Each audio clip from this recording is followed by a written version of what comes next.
urtero aldaketa txiki batzuk egiten egia. Hasierako amantentzen, zian 200 kilometro inguru, eta 11 txontxor, Gipuzkoan zehar, hoi mantentzen egia, baina aurten ibilbidea zoz pixkatxo bat aldatu indeu. Lehengo urteko berdintxo izangoa txikia, baina Getariti Zumaia jun beharren, aurten iten deu Getariti Garatea io, Meagasea eta gero ja hor berriro sartu. Eta txikia berdintxo da, Garate beste txontxorra sartu deula. Eta gero ibilbide luzea berdintxo da, Goaz Goierri aldea. Kendu deu beste porto txikin bat, beste sartu deu, eta bukaeran berriro Mandubia eta Beizama. Lehengo urtetan Urraki jotze gendun, azkenekoa, eta urten Beizama jotzen duan. 182 kilometro inguru hortan gabiltz, irteera, ibilbide motzan bukaera, eta ibilbide luzen bukaera ere bai.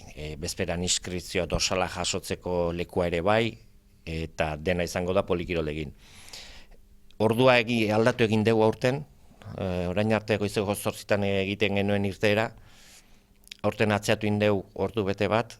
Guarain arpeia zuari zara ematen, baina azetik jende asko dago lanean, ez? Talde guztia jartzen duzu lanean, noiz hasten zarete guztia prestatzen?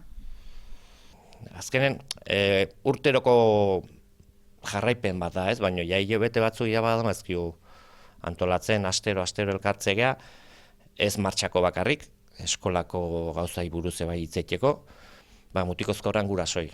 Osea, beraiei gabe ezin dugu hau dena atera. Eta azkenen, hemen ateratzean dirua, hemen ateratzean dena mutikozko horrantzako dira, neska mutiantzako dira, beraiei gauzak lortzeko eta beraiei babesa lortzeko. Eta baino gurason laguntza beharrezkoa dugu. Iaz, omenaldi bezala egin zitzaion etxe ondori, eta jende asko etorri zen, aurten iaz etzen bat etorri, Miguel etorriko da, Miguel Indurain etorriko da, Garat etorriko da, Osa anaiak bat unai bentsat etorriko da, Aitorrek segun arabera, lanana arabera. Jende gutxiago, parteide gutxiago batekoa, iaz esan dizuen bezala, etxe ondoren omenaldia bezala, beraiek inbitatu asko ekarri zituzten, eta orduan, 500 inguru izan ginen.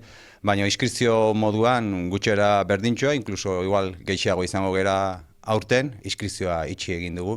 Jakiteko azken orduko janarik eta prestakuntzak ondo ukitzeko danentzako, ez? Gipuzko mailan oso ezaguna eginda proba, baina baita kanpoan ere, bertako jendeaz gain, nondik gehiago etorriko da jendea?